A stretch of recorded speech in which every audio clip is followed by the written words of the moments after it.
Okay, bismillahirrahmanirrahim. Alhamdulillah. Salatu wassalamu ala sayyidina wa habibina wa syafi'ina Rasulillah wa ala alihi wa ashabihi wa walah. Subhanaka la ilma lana illa ma 'allamtana innaka antal alimul hakim. Allahumma inna nas'aluka as-sidqa fil qaul wal ikhlasa fil amal.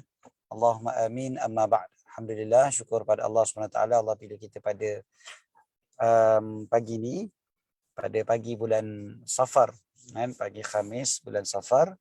Dan antara kemuliaan hari Khamis adalah dia menjadi mukaddimah kepada hari Jumaat, kan, mukaddimah kepada hari Jumaat. Jadi sebab Jumaat tu punya special, punyalah istimewa hari Jumaat tu, sampai hari Khamis pun jadi istimewa. Itu sebagai ulama sebut gitu, kan. Jadi hari Khamis disunatkan kita berpuasa, hari Khamis disunatkan untuk kita bersiap-siap untuk hari Jumaat kita. Jadi mudah-mudahan salah satu daripada persiapan kita pada pagi Khamis ni untuk menyambut Sayyidul Ayyam pada hari Jumaat adalah dengan membaca hadis-hadis Nabi sallallahu alaihi wasallam. Jadi suara clear insya-Allah. Sebab tak nampak pula dia punya apa tu, bar tu. Biasa dia nampak.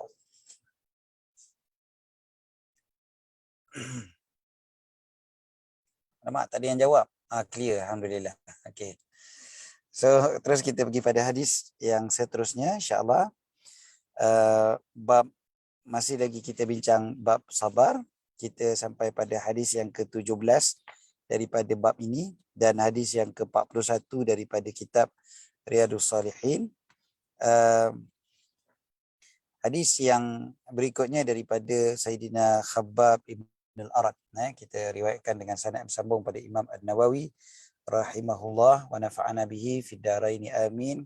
Qal wa an Abi Abdillah Khabbab bin al-Arat radhiyallahu anhu qal syakawna ila Rasulillah sallallahu alaihi wasallam wa huwa mutawassidun burdatan lahu fi dhillil Ka'bah faqulna ala tastansiru lana ala tad'u lana faqal qad kana man qablakum yu'khadhu ar-rajulu fayuhfaru lahu fil ardi fayuj'alu fiha thumma yu'ta bil minshari fayudha'u ala ra'sihi fayuj'alu nisfayn wa yumshatu bi amshatil hadidi ma duna lahmi wa 'azmi ma yasudduhu dhalika ala dinihi wallahi la yutimmanna Allahu hadzal amra hatta yasira ar-rakibu min Sar'a ila Hadramaut la yakhafu illa Allah wadh-dhi'ba ala ghanamihi walakinnakum tasta'jilun rawahu al-Bukhari wa fi riwayatin wa huwa mutawassidun burdatan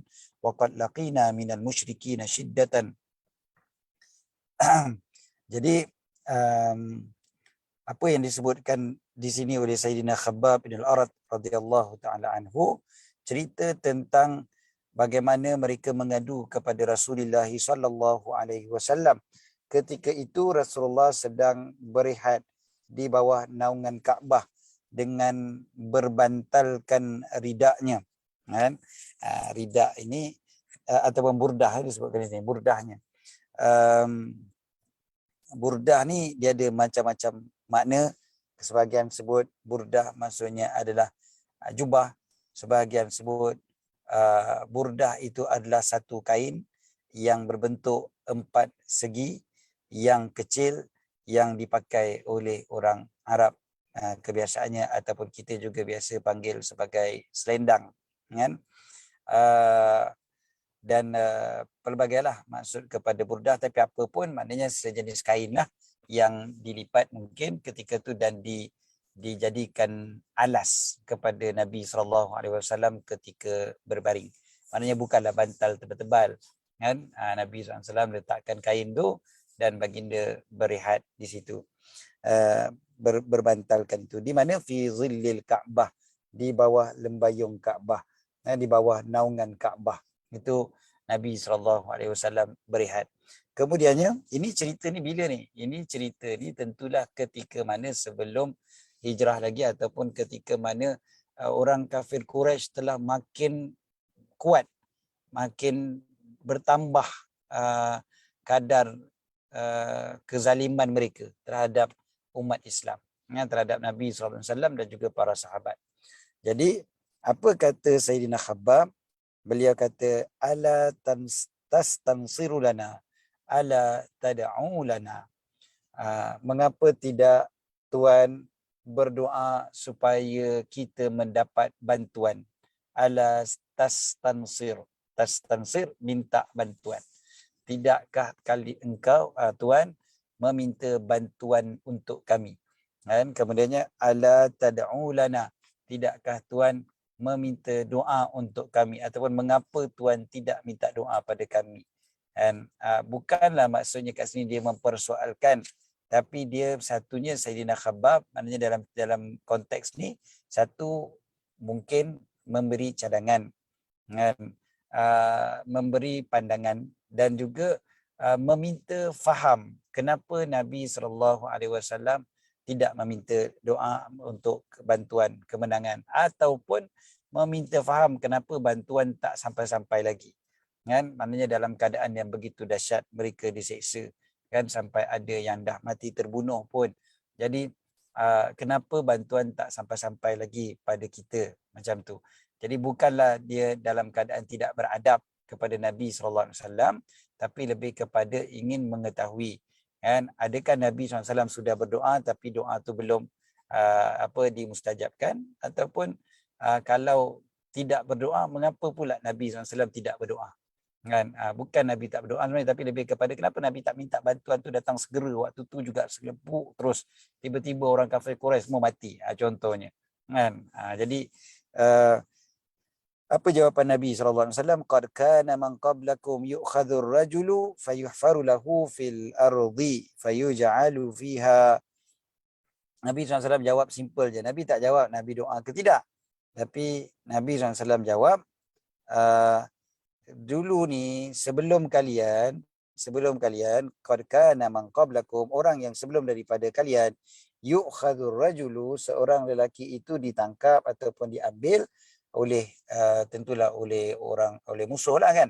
Kemudiannya fayuhfaru lahu fil ardi, ditanam dia, kan, di dalam tanah. Kemudiannya dibuat apa? Fayuj'alu fiha, dia diletakkan di dalam tanah tersebut, maknanya dikorek tanah dan diletakkan, maknanya kita kata ditanamlah, kan, di dalam tanah.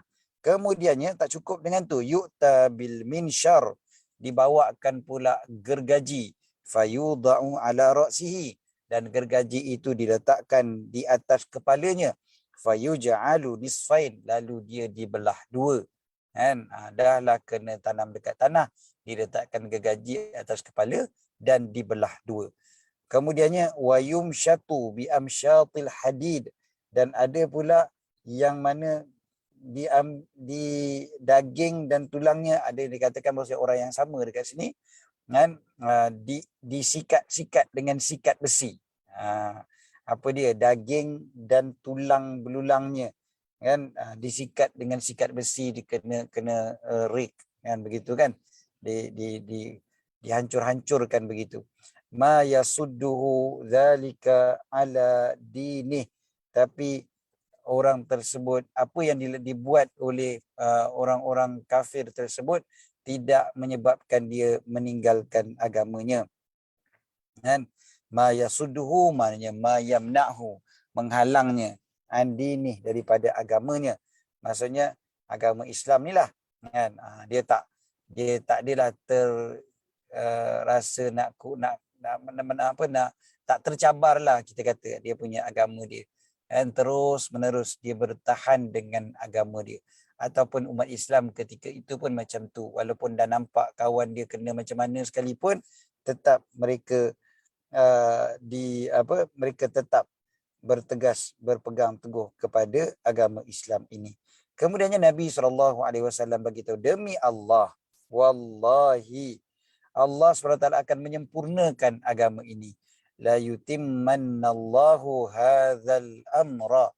Dengan Allah Ta'ala akan menyempurnakan perkara ini, maksudnya agama ini, sampailah orang boleh berjalan ataupun menunggang daripada Sana'a kepada Hadramaut, tidak takut kecuali Allah Subhanahu Wa Ta'ala. Kan? Bahkan mereka tidak takut pun serigala akan makan kambing mereka. Wadziba ala ghanamih. Kambing akan dimakan oleh serigala. Walakinnakum tasta'jilun. Akan tetapi kalian tak sabar-sabar. Ataupun terlalu tergesa-gesa. Tasta'jil. Okey, dalam riwayat yang lain, ketika Nabi SAW berbaring itu dalam keadaan kami telah ditimpa satu kedahsyatan daripada orang musyrik. Laqina minal musyrikina syiddah. Kat sini ni kalau kita tengok hadis ni, macam-macam sebenarnya pengajaran daripada hadis ni. Dan yang pertamanya kita tengok para sahabat memang mereka, tempat mereka mengadu antaranya adalah pada Nabi SAW. Mengadu pada baginda SAW. Nabi tak ada pula jawab pada mereka, iza sta'anta fasta'in billah. Bila kau nak minta tolong pada Allah lah, jangan mengadu pada aku. Tak. Kan? Seperti mana yang golongan Wahabi hari ni suka guna ayat tu kan. Bila kita pergi ke makam Nabi SAW, kita mengadu pada Nabi SAW, dia kata kalian telah melakukan syirik, kalian patut minta hanya pada Allah. Kan? Sedangkan ini sama je, para sahabat pun bila ada masalah mereka akan jumpa Nabi SAW. Minta tolong pada Allah, dan mereka semua mempunyai akidah yang paling utuh sekali di kalangan manusia, iaitu mereka tahu hanya Allah Ta'ala yang memberi manfaat dan yang memberi mudarat, dan yang menghalang daripada kemudaratan. Jadi bukan bermakna bila kita minta tolong pada Nabi SAW itu menyebabkan kita jadi syirik, tidak. Kan? Jadi itu yang pertama. Yang keduanya, bila kita tengok hadis ini, Nabi SAW terus jawab dengan contoh kepada umat yang berkaitan dengan umat yang terdahulu. Contoh yang berlaku pada umat yang terdahulu, yang ditimpa musibah yang lebih dahsyat lagi. Padahal orang kafir Quraisy itu bukannya tak kena musibah, bukannya tak kena ujian. Kan? Allah Ta'ala uji dahsyat pada orang Islam yang ditimpa ujian dengan siksaan oleh orang kafir Quraisy. Kan? Orang Islam waktu tu memang dahsyat kena. Kan? Memang dahsyat orang kena seksa. Kalau kita tengok cerita apa berkaitan dengan Sayyidina Bilal, kita tengok bagaimana keluarga Yasir, kan, kita juga tahu bagaimana boikot yang berlaku pada umat Islam. Kita tahu semua benda tu. Memang dahsyat siksaan terhadap umat Islam yang dilakukan oleh orang kafir Quraisy. Tetapi Nabi SAW jawab dengan memberikan contoh, memberikan cerita tentang orang lain, dengan orang lain yang lagi dahsyat lagi daripada itu. Maka Nabi SAW pun ceritakan tentang bagaimana orang terdahulu yang diazab, yang diseksa, tetapi mereka boleh menerima dengan kesabaran. Jadi Nabi SAW nak tunjukkan contoh itu. Rupa-rupanya memang salah satu daripada cara untuk kita sabar adalah apabila kita mendengar apa yang berlaku kepada orang lain. Maksudnya kita banding dengan orang lain yang lagi dahsyat daripada kita. Maka ketika itu kita akan lebih mudah sabar. Dan walaupun kadang-kadang ada orang dia tak suka dengar bila kita, contohlah kalau orang dia cerita tentang susah dia, kita pula cerita tentang susah orang lain yang lagi dahsyat. Dia kata orang tu lah, ni sekarang ni saya tengah cakap pasal diri saya. Kan? Ada juga yang rasa macam tu. Kan? Dia kata apa pula nak cerita pasal orang lain tu, dia orang. Ni tengah cerita tentang saya ni yang tengah susah, saya yang tengah sakit, saya yang tengah ni, contoh je kan. Tetapi cuba kita ambil contoh daripada para sahabat Nabi SAW. Bila mereka mendengar apa yang berlaku kepada umat yang terdahulu, maka mereka terus mendapat hati yang penuh ketenangan dan hati yang penuh keredaan. Sebab memikirkan tentang orang lain yang lebih dahsyat lagi, tetapi mereka tetap teguh di atas jalan Allah Subhanahu wa taala. Dan bahkan kalau kita tengok hadis ini, Nabi SAW ceritakan, bahkan Nabi gunakan perkataan yang lebih dahsyat. Nabi kata walakinnakum tastajilun, bahkan kalian adalah orang yang tergesa-gesa, tak sabar-sabar, nak cepat sangat, tastajil kan, nak cepat aja. Padahal kalau kita tengok sahabat tu lah sabar sangat. Kalaulah mereka tu Nabi SAW dah sebut sebagai kaum yang terburu-buru, agak kita macam manalah. Kan, ya Allah, malu kita sebenarnya bila baca hadis ni. Kan, para sahabat Nabi boleh kata gitu. Kalau kita, ya Allah, sejuta kali lah kita buru-buru, maknanya tak sabar kita dengan apa juga ujian yang Allah SWT timpakan pada kita. Kan? Jadi boleh ke nak sebut gitu? Sabar, sabar. Orang lain lagi dahsyat lagi daripada kamu. Kan? Oh, apa orang lain pula? Ya, sabar. Cuba dengar cerita orang lain kan teruk, tapi diorang tetap sabar. Kau ni kan tak sabarlah. Oi, kalau kita cakap macam tu kat orang sekarang kan. Oi, mungkin mengamuk lagi dia. Kan? Apa sabar-sabar? Kan? Apa kata aku tak sabar pula? Ni kira dah sabarlah ni. Kan? Tapi Nabi SAW dengan para sahabat, Nabi sebut gitu, walakinnakum tastajilun, tapi kalian ni tak sabar-sabar. Kan? Okey. Kemudiannya, kalau kita perhatikan juga, sebenarnya bercerita tentang orang soleh. Cerita tentang orang soleh akan mendatangkan rahmat daripada Allah Subhanahu Wa Taala. Inda zikri salihin tanzilur rahmah. Kan, bila sebut saja tentang orang soleh, rahmat akan turun. Jadi Nabi SAW ceritakan tentang orang yang soleh. Siapa orang soleh kat sini? Orang-orang yang diseksa tapi tetap teguh pada agama. Kan, tak sikit pun kurang agama mereka walaupun mereka diseksa. Soleh lah tu, takkan tak soleh lagi sampai diceritakan sebagai contoh oleh baginda Nabi SAW. Kan? Dan kita kena faham bahawasanya para sahabat Nabi SAW bila mengadu pada Nabi, bukannya mereka membentak takdir Allah Subhanahu Wa Taala. Kan, mereka ni sebenarnya kita kena faham macam ni tau. Bila kita tengok para sahabat mengadu pada Nabi SAW, bukan dia tak reda. Dia oranglah sahabat ni lah yang paling reda. Kan dah sampai disebutkan dalam Al-Quran, radhiyallahu anhum wa radu'an. Jadi memang Nabi SAW, para sahabat ni, dia orang ni adalah manusia paling reda. Sampai disebut dalam Quran, mereka ni reda. Allah reda pada mereka dan mereka reda pada Allah. Nak cakap apa lagi? Dan berani kita nak kata, sahabat pun tak reda juga. Sahabat pun komplain juga. Tak. Dia orang bukan komplain sebab dia orang tak reda. Jangan kita faham macam tu. Habis kenapa dia mengadu pada Nabi SAW? Sebabnya para ulama sebut, sebab mereka melihat keselamatan, kesejahteraan daripada gangguan orang musyrikin adalah lebih memudahkan mereka untuk beribadah. Mereka nak menyibukkan diri dengan ibadah, bukan dengan gangguan-gangguan daripada orang musyrik. Mereka nak solat depan Kaabah dengan tenang. Mereka nak baca Quran dengan tenang. Mereka nak beribadat tu. Jadi bila beribadat kena kacau. Beribadat kena kacau dengan kafir Quraisy. Jadi itu sebabnya mereka mengadu pada Nabi SAW. Bukannya sebab siksaan itu sendiri mereka tak tahan. Bukan sebab siksaan tu dia orang rasa macam, apa ni, kenapa Allah Ta'ala bagi macam ni? Why me? Tak ada. Bukan macam tu. Dia oranglah orang yang paling reda dengan ujian yang Allah SWT timpakan pada mereka. Dan ini memang antara yang kita kata pengajaran yang cukup besar. Kenapa dia orang mengadu? Sebab nak beribadah pada Allah SWT.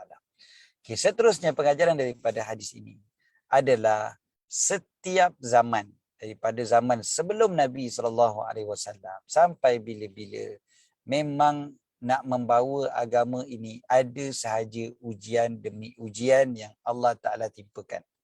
Dan ujian. So ada Allah Ta'ala timpakan ujian nak menguji seseorang sejauh mana dia berpegang teguh kepada agama dia. Dan kita alhamdulillah Allah Ta'ala tak uji kita seperti mana umat yang terdahulu diuji sampai begitu dahsyat. Begitu teruk sekali mereka diuji. kan, sampai kena tadi tu apa, tanam, kena gergaji dan sebagainya kan. Ini kita baru sikit je pun kadang-kadang dah tak larat dah. Kita baru sikit je kena uji pun dah mengadu dah kan, dah rasa macam nak give up dah. Jadi kita perlu ambil pengajaran ni. Yang seterusnya, pengajaran daripada hadis ni juga adalah banyak pengajaran daripada hadis ni. Antaranya adalah bercerita satu cerita tentang yang sebelum kan. Kemudian Nabi SAW cerita pula tentang akan datang. Ini salah satu daripada mukjizat Nabi SAW, bercerita tentang perkara yang akan datang, yang belum berlaku dan memang berlaku selepas itu. Satu lagi pengajaran daripada hadis ini adalah optimis. Bagaimana Nabi SAW mendidik para sahabat untuk bersangka baik dengan Allah dan mengharapkan yang terbaik daripada Allah kan. Bahawasanya di sana, di hadapan nanti akan ada masa yang cemerlang, masa yang selamat, masa yang sejahtera, yang aman damai kan, yang mana dah tak ada risau-risau dah kan. Orang naik kenderaan dari dari Sana'a ke Hadramaut, walaupun ketika itu tempat itu banyak perompak dan sebagainya, dah tak ada dah kan, dah tak risau dah naik kenderaan ke sana. Dan begitu jugalah sampaikan kambing-kambing pun dah tak risau dah dimakan oleh serigala kan di padang pasir. Jadi ini juga antara pengajaran hadis ni. Kemudiannya satu lagi, last sekali kan. Pukul 9 minit dah baru satu hadis. Okey, cepat-cepat. Last sekali, satu lagi hadis, satu lagi pengajaran daripada hadis ni adalah Islam menitik beratkan perdamaian. Kan, bukan terus nak berlawan, bukan terus nak bergaduh, nak berkocoh. Kan, bukan. Islam meletakkan perdamaian itu lebih utama.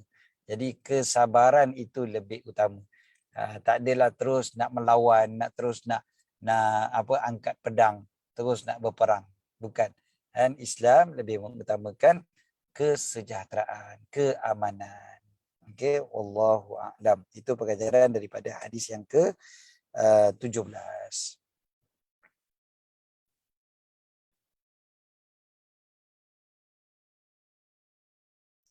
Okey. Seterusnya, hadis yang ke-18.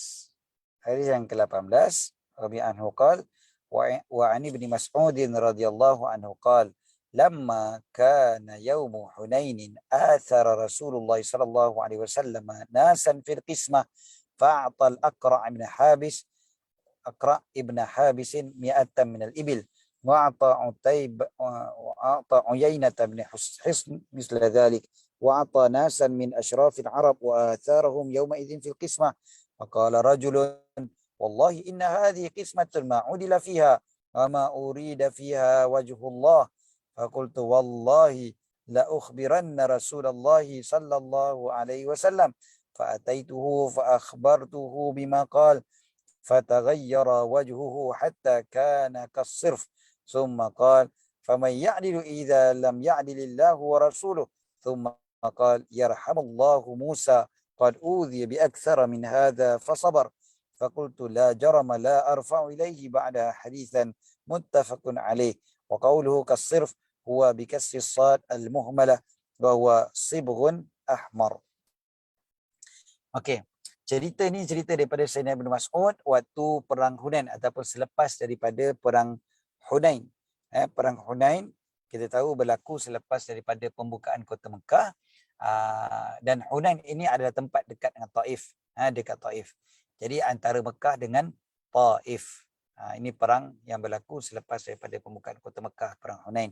Dan kita tahu bahawasanya dalam peperangan tersebut dimenangi oleh umat Islam, dan apa yang berlaku ketika itu disebutkan Nabi SAW mengutamakan, melebihkan sebahagian orang pada pembahagian apa? Pembahagian kat sini maksudnya pembahagian harta rampasan perang. So harta rampasan perang tu dibagi-bagi oleh Nabi SAW. Tapi ada sebahagian orang dapat lebih.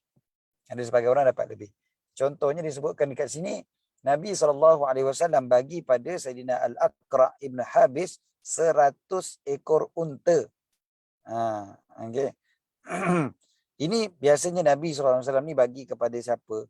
Bagi uh, kepada pemimpin-pemimpin kaum. Jadi kepada tok-tok penghulu, kepada ketua-ketua kabilah. Memang Nabi SAW bagi lebih kepada mereka untuk melembutkan hati mereka, supaya kabilah mereka pun semuanya sepakat dalam Islam. Bahkan dalam hadis yang lain Nabi SAW ceritakan bahawasanya bagi dulu kepada mereka harta tu, tapi nanti satu masa nanti mereka punya hati tu dah jinak dengan Islam, mereka dah tak peduli pun sebenarnya harta-harta tu, kan? Sebab dah nampak dah keindahan Islam dan iman dah makin kukuh dalam hati. Waktu tu harta tu bukan yang utama. Tapi mula-mula kan baru nak masuk Islam ataupun baru masuk Islam, jadi Nabi SAW memang melebihkan mereka. Contoh Sayyidina Aqra' Ibn Habis, beliau adalah salah satu daripada orang-orang yang ternama, kata bangsawan daripada Bani Tamim contohnya, kan? Dan memang Aqra' bin Habis ni memang orang yang dia kata bangsawan waktu zaman jahiliah dan juga bangsawan dalam Islam, kan? Selepas masuk Islam pun dia adalah antara orang yang hebat lah. Okey, jadi Nabi SAW melebihkan dia, bagi 100 ekor. Macam tu juga kepada Uyainah Ibn Hisn pun macam tu juga Nabi SAW bagi 100 ekor juga. Macam tu juga yang lain-lain, kan? Yang hebat-hebat ni lah di kalangan pemuka-pemuka Arab ini, Nabi SAW melebihkan mereka, ataupun memberikan mereka pemberian yang lebih mahal, kan? Lepas daripada peperangan Uhud itulah, ya, yauma idzin fil qismah. Faqala rajulun, maka datang seorang lelaki ini ada dalam riwayat yang ini, riwayat Imam Muslim, dia kata seorang lelaki saja. Tapi kalau dalam Sahih Bukhari ada sebutkan kat sini lelaki ni maksudnya lelaki dari Ansar, orang Madinah. Ni yang pergi perang sama-sama dengan Nabi SAW tu, ada seorang sahabat dari Ansar. Ada yang kata dia daripada Zul Khuwaisirah, kan? Kemudiannya maksud Ansar kat situ juga katanya dia asalnya adalah di kalangan orang yang hamba yang kemudiannya merdeka dan jadi orang Islam, jadi pembantu Nabi SAW juga. Kemudiannya disebutkan dalam hadis ni, dia ni kata, demi Allah ini pembahagian yang tak adil, tidak ada keadilan padanya, ma'udila fiha, mana adilnya. Jadi dia cakap macam tu. Bila dia merungut macam tu, kan, dia cakap lagi, dia kata ini bukan apa yang Allah Ta'ala nak. Wa ma urida fiha wajhullah, kan? Jadi maknanya Allah Ta'ala tak redha dalam macam ni. Soalannya macam tu dah cakapnya, kan. Mana adil macam ni, Allah tak redha macam ni. Dia komplain macam tu. Dengar kat Sayyidina Abdullah bin Mas'ud, bukan depan Nabi tadi komplain ni, dia cakap macam tu kat belakang. Lepas tu Sayyidina Abdullah bin Mas'ud dengar. Sayyidina Mas'ud terus kata, aku akan laporkan perkara ni kepada Rasulullah SAW. Lalu aku pun datang pada baginda. Aku pun bagi tahu kepada baginda cerita tadi tu. Lalu berubah wajah baginda SAW seperti dikatakan sirf, kan? Merah padam, kalau kita boleh terjemahkan, wa huwa sibrun ahmar, kan? Merah padam muka baginda Nabi SAW, merah, kan? Marah sangat-sangat. Kemudiannya Nabi SAW kata apa? Faman ya'dilu idza lam ya'dilillahu wa rasuluh. Siapa yang adil kalau bukan Allah dan Rasul berlaku adil? Kan? Kalau Allah dan Rasul tak adil, siapa lagi yang lagi adil? Kan? Kalau Allah dan Rasul pun kau boleh kata tak adil, siapa lagi yang kau boleh kata adil? Gitu. Jadi Rasulullah marah. Tapi lepas tu Rasulullah sebut satu perkataan, yarhamullahu Musa, moga Allah merahmati Nabi Musa yang telah disakiti dengan lebih banyak, lebih besar, lebih dahsyat lagi daripada ini. Lalu baginda bersabar. Aku berkata, aku kat sini Sayyidina Ibn Mas'ud, dia kata, lepas daripada tu, aku memang tak nak lagi dah laporkan macam ni pada Nabi SAW. Aku tak nak report lagi dah. Tengok marahnya Nabi SAW. Merah padam wajah baginda marah tu. Aku tak nak dah report. Biarlah orang nak cakap pun aku takkan cakap dah. Aku takkan cerita dah. Kan? Jadi antara pengajaran daripada hadis ni adalah kita perhatikan betapa Nabi SAW walaupun baginda seorang yang paling penyabar, penyabar itu bukan sampai tak ada langsung rasa marah. Nabi SAW ada rasa marah. Cuma kita pun ada baca dalam hadis, baginda tidak marah kalau benda tu hanya berkaitan dengan diri baginda. Kan? Tapi baginda marah bila ada kaitan dengan hak, dengan kebenaran, dengan agama, dengan batasan Allah Subhanahu Wa Taala. Itu yang baginda marah. Kita kena faham juga itu. Nabi SAW marah ni bukan sebab orang kata kat baginda, tapi baginda marah sebab benda tu melibatkan antara hak dan batil, antara seolah-olah mempertikaikan keputusan Allah dan Rasul. Bukan tentang fizikal baginda, bukan tentang diri baginda. Kalau ada tentang diri baginda sendiri, baginda memang tak marah. Kan? Tapi bila berkaitan dengan kebenaran, berkaitan dengan Allah SWT dan Rasul, itu yang baginda marah. Kita sekarang ni dah terbalik. Bila berkaitan dengan hak Allah Ta'ala dan Rasul, kita boleh relax. Kan? Kita boleh kata, tak apalah, sabar je lah. Kan? Itu, tak apalah, tu antara dia dengan Allah Ta'ala lah. Kan? Macam tu je. Tapi bila berkaitan dengan diri kita, oh dahsyat kita. Kan? Oh, nak memperjuangkan hak kita. Kan? Kita lah yang paling marah sekali. Kan? Kalau orang sakitkan kita, orang sakiti Rasulullah SAW, kita tak peduli. Orang sakiti diri kita, kita yang paling marah sekali. Itu dah terbalik. Okay. Kemudiannya, hadis ini nak tunjukkan bahawasanya sabar tu bukan bermakna tak marah langsung. Tapi sabar dekat sini ni, maksudnya tidak bertindak dengan kemarahan. Nabi SAW tak bertindak dengan kemarahan. Nabi marah sungguh-sungguh sampai merah padam muka baginda. Memang marah betul lah tu. Tetapi bukan bermakna baginda bertindak pula dengan kemarahan tadi tu. Kan? Baginda sabar. Salah satu cara, kan, pengajaran daripada hadis ni juga, salah satu daripada cara untuk mendapatkan kesabaran adalah macam tadi juga, iaitu bercerita ataupun mengingatkan diri tentang orang terdahulu. Dalam konteks ini contohnya Nabi Musa alaihissalam. Kan, ingatkan balik Nabi Musa alaihissalam dulu lagi dahsyat, lagi kena. Tapi baginda sabar. Maknanya macam itulah kita pun. Kalau kita nak sabar, kita kena terus ingat orang yang lebih dahsyat daripada kita. Dan terus ingat macam tu. Kalau kita ingat orang yang lagi senang daripada kita, memang kita susah nak sabar. Tapi kalau kita ingat orang yang lagi dahsyat, lagi ditimpa daripada kita, maka kita akan lebih mudah untuk sabar. Ini contoh yang diberikan oleh baginda Nabi SAW. Dan memang Nabi SAW memang mengikuti contoh para Nabi yang terdahulu. Dalam Quran Allah Ta'ala sebut, فَبِهُدَاهُ مُقْتَدِهِ, maka dengan petunjuk mereka ikutlah. Engkau ikutlah petunjuk mereka, contoh-contoh mereka. Ini perintah Allah kepada Nabi SAW.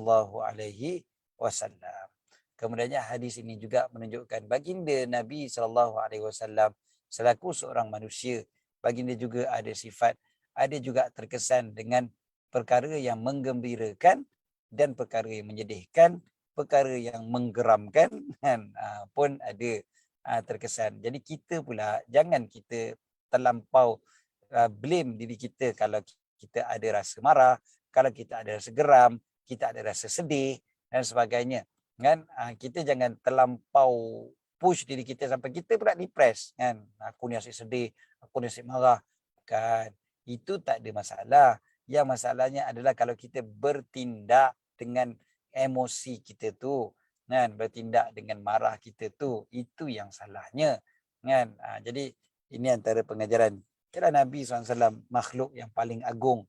Kan? Baginda menjadi contoh ikutan untuk kita. Kalau ada makhluk paling agung pun boleh ada rasa geram, boleh rasa ada marah.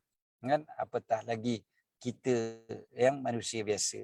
Kemudiannya kita perhatikan bagaimana Nabi SAW sebenarnya sabar. Kan? Orang kata tak adil, sedangkan baginda lah yang paling adil. Betul lah baginda geram, tapi baginda tak kata buruk pula pada sahabat tadi tu, ataupun mengambil tindakan pada sahabat tadi. Kan? Kemudiannya satu lagi pengajaran daripada hadis ini, Sayyidina Ibn Mas'ud radhiyallahu ta'ala anhu ceritakan, aku lepas ni tak nak dah cerita pada Nabi SAW. Itu pertama, dari sudut yang itu, pertamanya menunjukkan kasih sayang Sayyidina Ibn Mas'ud kepada Nabi SAW. Yang keduanya adalah antara bila kita sayang kepada satu orang, kadang-kadang kita kena tapis-tapis juga apa yang kita nak ceritakan kepada orang tersebut. Dan perkara-perkara yang mungkin akan menyebabkan dia sedih, perkara-perkara yang akan menyebabkan dia marah. Kan? Jadi itu juga antara perkara-perkara yang kita perlu tapis. Dan kita tak payahlah nak cerita semua. Dan kita dah tahu dah cerita tu boleh menyebabkan dia marah. Kita tak payahlah cerita. Kan? Tak payah cerita. Jadi Sayyidina Mas'ud kata, aku tak akan cerita lagi dah lepas daripada ni. Ini contoh daripada sahabat. Kan?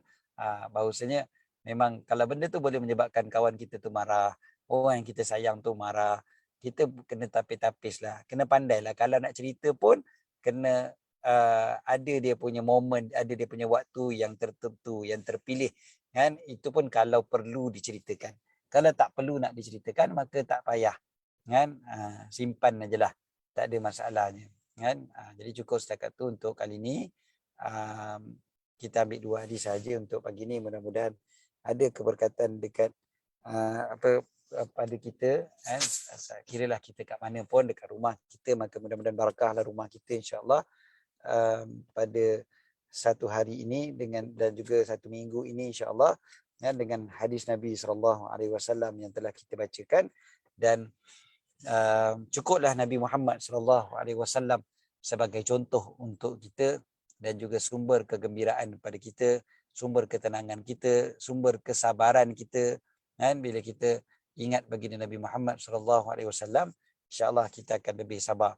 Macam tadilah, kalau kita baca hadis ni kan, maknanya kalau ada orang kata kat kita pun, kita ingat balik Allah. Nabi SAW kena kata, baginda tu orang yang paling sempurna, tapi baginda pun kena kata, tapi baginda sabar. Kan? Takkanlah aku yang banyak kesalahan, banyak kehinaan, banyak keburukan ni, bila orang kata terus aku tak boleh nak sabar. Kan? Terus aku nak melompat, terus aku nak respon dan sebagainya. So, maknanya kalau kita ambil Nabi SAW sebagai contoh ikutan, memang itu sudah lebih daripada cukup dah pun. Kan? Dan memadai dah untuk kita. Dan memang baginda seorang dia dah cukup dah sebagai sumber inspirasi kita, sumber ketenangan jiwa kita semua. Jadi cukup setakat tu untuk kali ni. Rasanya tak ada soalan. Ada soalan ke dekat chat? Tak ada.